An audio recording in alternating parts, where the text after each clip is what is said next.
noches, amigos. Estamos en tiempo de entrevista, estamos en tiempo de la cortina de humo, aunque posiblemente este espacio que vamos a hacer ahora se repita en La Espada y la Pluma, pero inicialmente lo tenemos con nosotros esta noche en la cortina.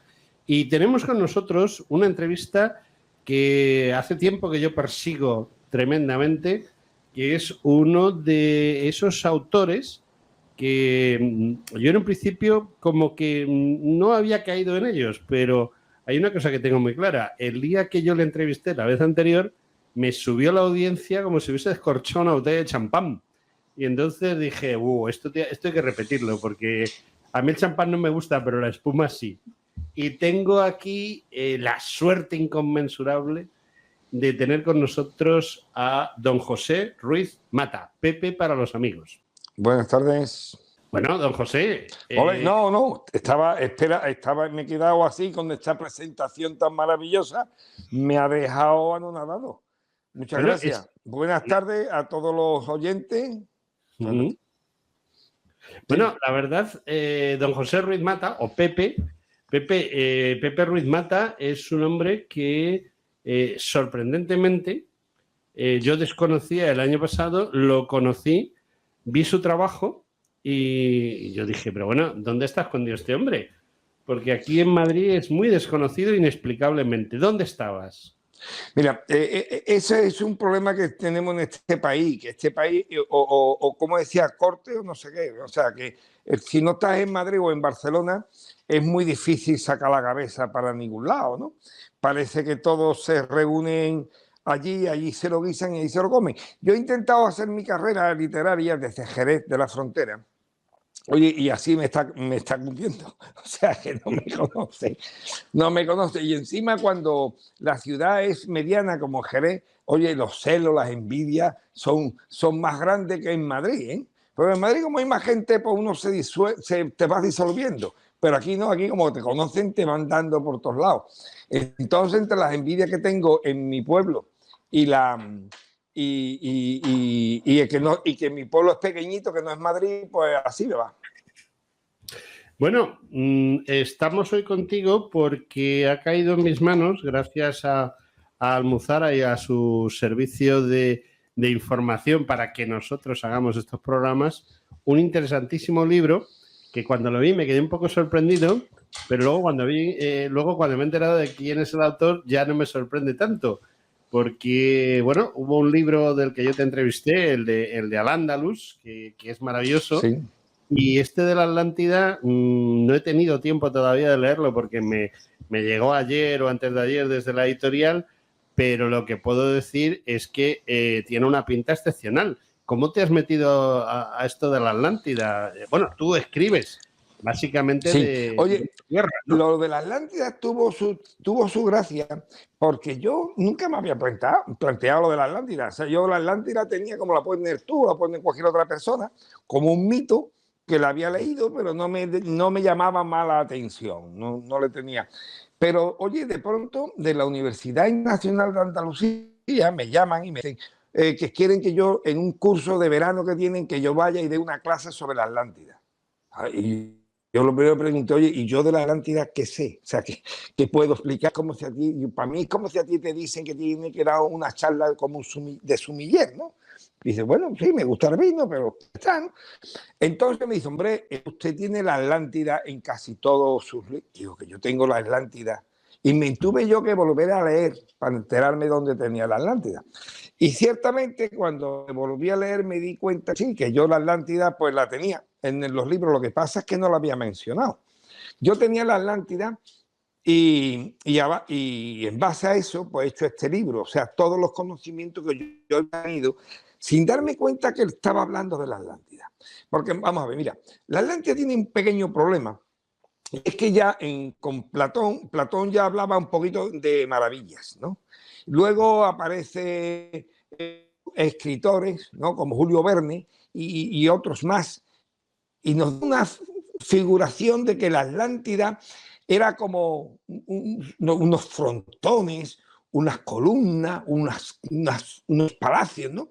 Parece que estábamos más bien algo del Renacimiento o algo, o palacios de neoclásicos, ¿no? Más que donde dice Platón que se tenía que meter, que es la prehistoria, ¿no? Claro. Y eso ha dificultado mucho la comprensión de la Atlántida. Sobre todo porque al hombre le gusta mucho abstraerse e imaginar, bueno, de ahí el éxito que tienen toda la literatura épica, ¿no? La fantasía épica. Claro, la fantasía épica tiene mucho porque el hombre piensa que pudo haber una época donde meter esa fantasía épica. Pero vamos, la Atlántida no tiene nada que ver con el Señor de los Anillos. ¿Eh? O sea, es una cosa que vamos a hablar porque es que mucha gente parece que la Atlántida y el Señor de los Anillos están paralelas. No. La Atlántida sí es, según a mí Platón, la Atlántida surge hace tantísimo tiempo. Hombre, 9.000 años, ¿con qué él habla? Yo creo que bastante menos, ¿no? O sea, pero imaginémonos, son 5.000, ¿no? Perdón, sí, de 5.000 de su época, serían 7.000, 6.000 de la nuestra, ¿no? Pues el hombre estaba en el Neolítico, y en el Neolítico lo más duro que tenía era una piedra, ¿no? O sea, era un hacha de piedra. Con lo cual, imaginarnos a estos señores con estas tecnologías, pues tampoco. Y yo creo que si la Atlántida existió, este mito refiere a una civilización que comienza en el Neolítico, pasa por el Calcolítico, que es la edad del cobre, y está en un tiempo, sobre todo, en el bronce inicial, y medio. Entonces, en esa época, pues la tecnología es la que había, no había otra. Entonces, a mí lo que se me ha ocurrido, pues en vez de investigar dónde está la ciudad, porque la ciudad todo el mundo quiere tenerla para él, porque al que le toque, pues la toca la lotería, ¿no? El turismo iba a tener para reventar. Entonces, a mí lo que más me ha preocupado es ver la civilización atlante. O sea, ¿a qué se refería Platón cuando se estaba refiriendo a los atlantes? ¿Qué civilización? Puesto que, lógicamente, hombre, hay un profesor aquí de economía que puede decir que esto es así. O sea, tú no puedes tener una ciudad aislada de esa importancia si detrás no tiene a un pueblo que produzca alimentos, que produzca bienes de consumo y que se vaya extendiendo. Entonces, si la Atlántida existió, pues tuvo que tener un área de influencia, un lugar en donde ahí, bien, una noche aciaga, llega un tsunami, pero no termina con toda su civilización. Y entonces yo en mi libro lo que me planteo es buscar qué civilización pudo dar la Atlántida. ¿Vamos bien? Vamos estupendamente. Ahora mi pregunta es ya que hablas de hijos de la Atlántida, que es en lo que estás diciendo, hay un tsunami, desaparece la Atlántida como tal. Entonces, ¿qué es lo que aparece a continuación? ¿Quizá Tartesos? Posiblemente Tartesos. Posiblemente la aparición posterior con un con un retorno de los fenicios. Los fenicios son parte de los atlantes, según yo he estado viendo. Y entonces, cuando vuelven los fenicios, lógicamente, hay un resurgir de la economía, puesto que los fenicios traen ya un mercado importantísimo en Oriente. Vamos a ver, mira. Nos habla Platón que la Atlántida estaba detrás de las columnas de Hércules. Desde siempre se ha pensado que las columnas de Hércules pues, era el estrecho de Gibraltar, a un lado de el Abel Musá o Monte Hacho en un lado y el Peñón de Gibraltar al otro. Basado en eso, pues la gente ha pensado que podría estar en cualquier sitio detrás de la columna de Hércules. Entonces, detrás de la columna de Hércules, estrecho de Gibraltar, pues mira, no hay en el mundo un lugar en donde no tenga su banderita, no hay, alguien no haya dicho, aquí está la Atlántida, ¿no? Desde los Andes, por ejemplo, bueno, exceptuando por supuesto, Siberia y Alaska, ¿no? Pero el resto, claro, detrás del estrecho de Gibraltar. Pues el estrecho de Gibraltar está también, hay gente que dice que es Suecia. Mire usted, Suecia es verdad que está detrás del estrecho de Gibraltar. Pero vamos, podría haber sido más concretito Platón, ¿no? Hay muchos miles de kilómetros. Que si está en Irlanda, tal. Bueno, detrás del estrecho de Gibraltar está el propio estrecho si le damos la vuelta al mundo. Entonces, eso no es un dato que le podemos. Pero, sin embargo, hay algo importante. Y es que Platón dice, perdón, que, que este estrecho, en este estrecho, que por cierto, él no dice estrecho, perdón, él no habla de columna de Heracles, él habla de estelas de Heracles. Y él dice que hacia un lado era como la bocana de un puerto y hacia el otro era el mar propiamente dicho o el océano propiamente dicho. Claro, el estrecho de Gibraltar hacia un lado es como el océano propiamente dicho y hacia el otro lado también. O sea, en ningún lado del estrecho de Gibraltar podemos ver que hay como la bocana de un puerto. Eso es océano para los dos lados. Ahí no debe de coincidir que estuviese el estrecho, perdón, las telas de Heracles. Luego también dice que en una noche aciaga, qué bonito, aciaga, pues resulta que hay un tsunami que barre la ciudad de Atlantis y a partir de entonces, en esa parte que era como la bocana, todo se convierte en bajo de arenal, en muchos escollos y resulta muy difícil la navegación. Eso tampoco puede ser el estrecho de Gibraltar, puesto que el estrecho de Gibraltar tiene más de 800 metros de profundidad. Imagina cómo tendría que ser el tsunami para rellenar todo aquello y que en un lado apareciera como si fuese eso, con escollo y con arenales. Entonces, pues no cuadra. Pero, sin embargo, cerca del estrecho de Gibraltar hay un lugar que sí nos da esas características. Ese lugar es la desembocadura del Guadalquivir. La desembocadura del Guadalquivir actualmente tiene unas marismas y tiene también el Parque Nacional de Doñana.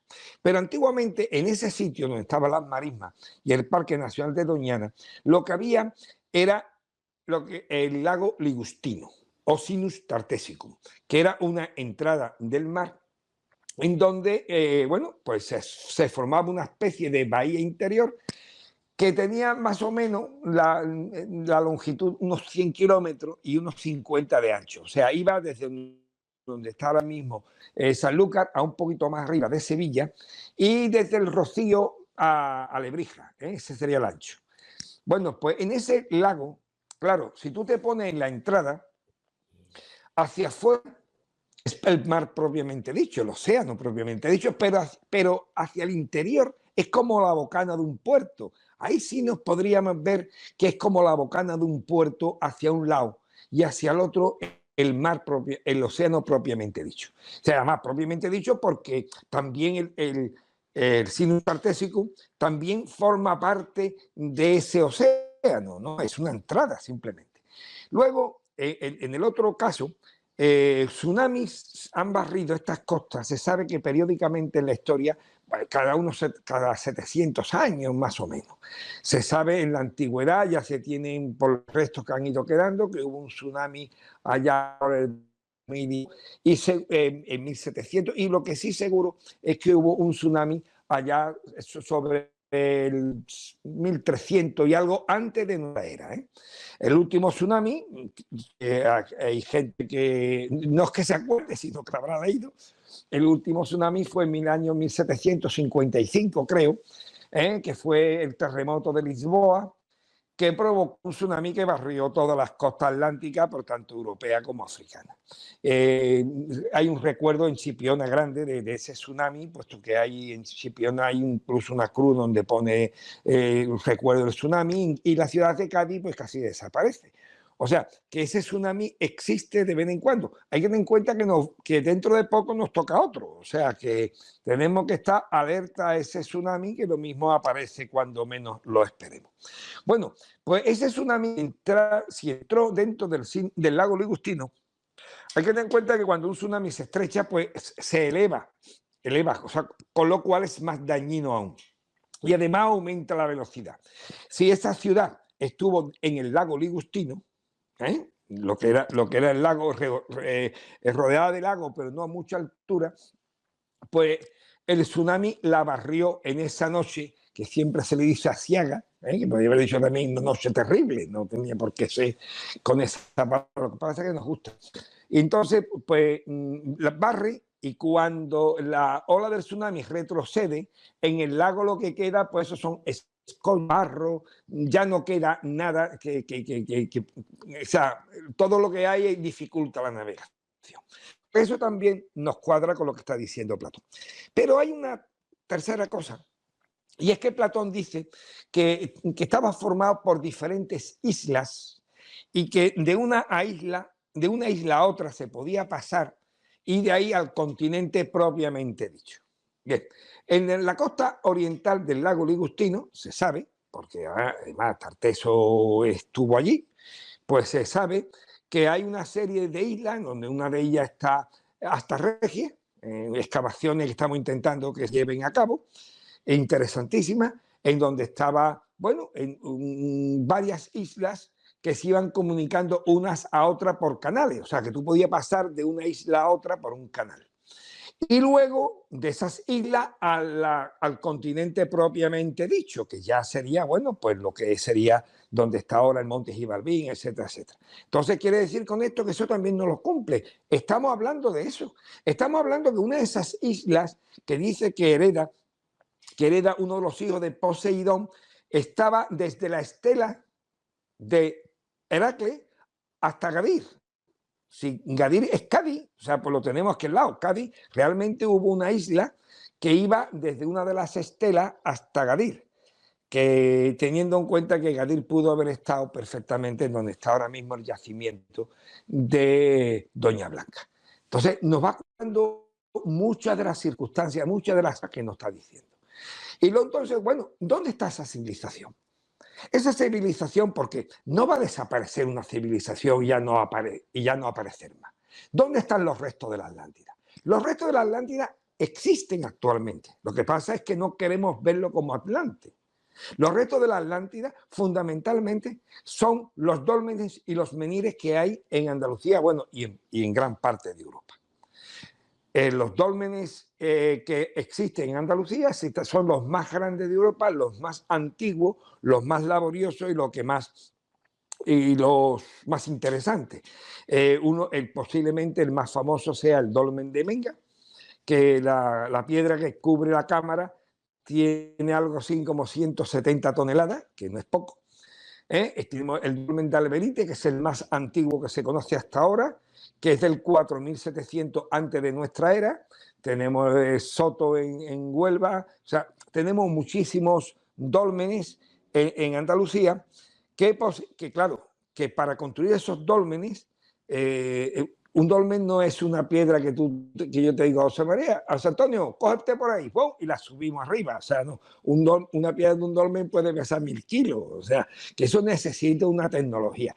Si nosotros nos podemos ver los dólmenes, para hacer un dolmen se necesita tener un conocimiento de rozamiento de materiales, dureza de materiales, necesitamos conocer matemáticas, necesitamos muchas cosas, sobre todo cuando yo en el libro explico todo el simbolismo que conlleva un dolmen, que conocían la radioestesia, conocían el número phi, el número áureo, conocían muchísimos datos que decimos, bueno, ellos ¿cómo podían hacer? Sí, claro, compartimos tecnología con conocimiento y ellos tenían un muy buen conocimiento. Luego, aquí al lado en la provincia de Cádiz, en Jimena de la Frontera, se descubrió un abrigo que se llama Laja Alta. En Laja Alta aparecieron unas naves a vela y remo, bastantes naves a rema y velo pintadas en rojo, en donde ha costado su trabajo datarlas. Por fin ya se han datado, aunque mucha gente no quiere que la datación sea esa porque no les conviene, pero se han datado y son del 4.º milenio. O sea, quiere decir que en el cuarto milenio un señor, a menos que fuese un adivino, pues ya vio barcos y los pintó en un abrigo de laja alta. ¿Qué quiere decir? Que ya en el cuarto milenio es posiblemente, si no es la pintura más antigua del mundo de un barco a vela, es la segunda. Entonces tenemos que hay unos señores que tienen una tecnología muy alta que han demostrado en los dólmenes. Tenemos unos señores que navegaban, porque según se ha demostrado que se estaba viendo, que se ve ahí en el abrigo de las altas, y ya que están habiendo otros abrigos donde aparecen también ya barcos a vela, o sea que navegaban a vela. Y además construían sus ciudades de maneras concéntricas. Tenemos marroquíes bajos en Jaén, tenemos Valencina de la Concepción en Sevilla, tenemos Carmona, en donde van apareciendo. Tenemos ahora mismo en el sur de la península ibérica unos 100 yacimientos, unos más grandes y otros más pequeños, al lado de los 3 más grandes, en donde se ve que hay un punto central y una serie de anillos alrededor que cubren ese punto central. O sea que estamos hablando que hay una construcción que les gusta, que parece ser que les gusta a estos señores, que es construir a través de anillos circulares que llenan de agua. Oye, esto ya recuerda lo que está hablando Platón de la Atlántida. O sea, tenemos unos señores que construyen también sus ciudades de manera concéntrica.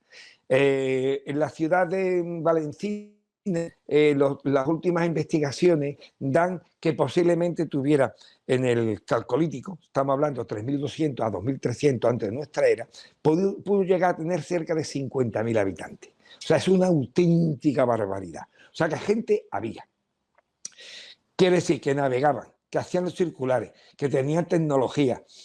Bueno, y luego hay una cosa interesantísima, y es que aparecen unas estelas de guerrero, y las estelas de guerrero hay unos señores que llevan cascos con cuernos. Tengo que decir que los únicos guerreros con casco con cuernos de la historia son estos que aparecen allí. Lo de los vikingos es una recreación del siglo XIX, romántica. O sea, los vikingos no tenían cascos en los cuernos. Podían tener cuernos ellos, pero en los cascos no. Hombre, tanto tiempo navegando por ahí, pues fácil que terminar con cuernos, pero no en el casco. Entonces estos señores sí tenían, porque se están viendo en las estelas, que hay guerreros con cuernos. Luego nos aparecerá en ciertas estelas de Egipto, en donde hay guerreros con cuernos. Si hay guerreros con cuernos son estos, porque es que no hay otros, ¿no? Las espadas triangulares. Y luego hay una cosa simpaticísima, y es que los escudos que aparecen en las estelas, suponiendo que son escudos, podría ser también un símbolo, los escudos en su mayoría están representados por un punto central, varios círculos alrededor, normalmente 3, y una línea o V que los cruza desde fuera adentro, con un canal.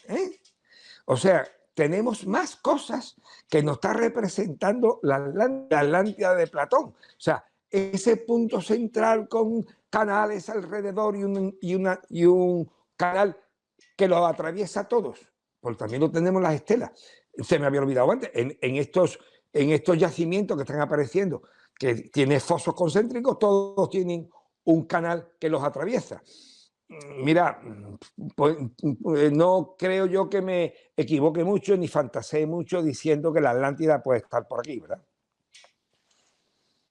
Pues llevas razón. Lo cierto es que esa disertación que has dado acerca de lo que cuentas en tu libro es maravillosa. Y lo único que me indica es que tengo que comprar el libro, porque claro, tú lo has resumido muchísimo y yo quiero leer el libro entero. Y tengo un problema gravísimo. Hombre, don José. no me voy a hacer yo cómo se llama, spoiler. ¿Cómo le llaman? Spoiler, ¿no? Spoiler, no, sí. No voy a hacer a mí mismo. No. Spoiler a mí. Pero nos has dado una cantidad de pistas impresionantes que pueden ayudar a que la gente desee tener ese libro. Yo tengo un problema gravísimo y es que hace un rato que te quería decir, don José Ruiz Mata, me he quedado sin tiempo. Ya sabes que yo el tiempo lo tengo tasado. Parece que tengo aquí a uno que me esté diciendo, oye, el reloj de arena. Y yo miraba el reloj de arena. Sí, oye, además el tiempo es de las pocas cosas que no se pueden comprar. Efectivamente, ese es el problema que tengo contigo. Lo que sí me ha llamado la atención y voy a quedar contigo en otro momento, cuando salgamos de este follón que tenemos ahora con la Feria del Libro, que hace que las entrevistas puedan ser nada más que media hora en vez de una hora, vamos a hablar de varias cosas, si a ti no te parece mal. Cuando has hablado de que los atlantes acabaron diseminados por muchos sitios, nos estamos encontrando con temas como los fenicios, de los que has hablado tú, que pertenecían a lo que se llamaban los pueblos del mar. Puede ser que precisamente los pueblos del mar estén relacionados con los fenicios. Me has cogido. Los pueblos del mar son los atlantes. Efectivamente. Y por otro lado, hay un tema muy interesante, y es que tú has hablado de los menires en Europa, pero yo te voy a hablar de otro tema que lo haremos en un próximo programa, que son esos relojes astronómicos, esos relojes que no es que marquen horas, sino lo que marcan son fechas del calendario que coinciden con los equinoccios y con los solsticios, que hay sobre todo en islas como Menorca, como Malta, como Gozo. O sea, todo el Mediterráneo está plagado de eso, y además es el recorrido natural que parece ser que tuvieron esos pueblos del mar que tú reflejas en la Atlántida. Y sabes una cosa, que nos hemos quedado sin tiempo. Don José, pues nada. Oye, para hablar. Cuando tú quieras. Aquí me tienes, porque esto es tan fácil como que tú me llames, yo conecto el móvil, ¡pum! Y ya estamos funcionando. Y estamos funcionando. Don José Ruiz Mata, Pepe para los amigos, ha sido un verdadero placer para mí hablar con un autor como tú, que conoce también la historia y que no es habitual, porque hay gente por ahí, como tú bien sabes, que habla de oídas, pero tú hablas exactamente de oídas y de intereses. Y de intereses también. Don José Ruiz Mata, muy buenas noches. Buenas noches. Un abrazo, amigo.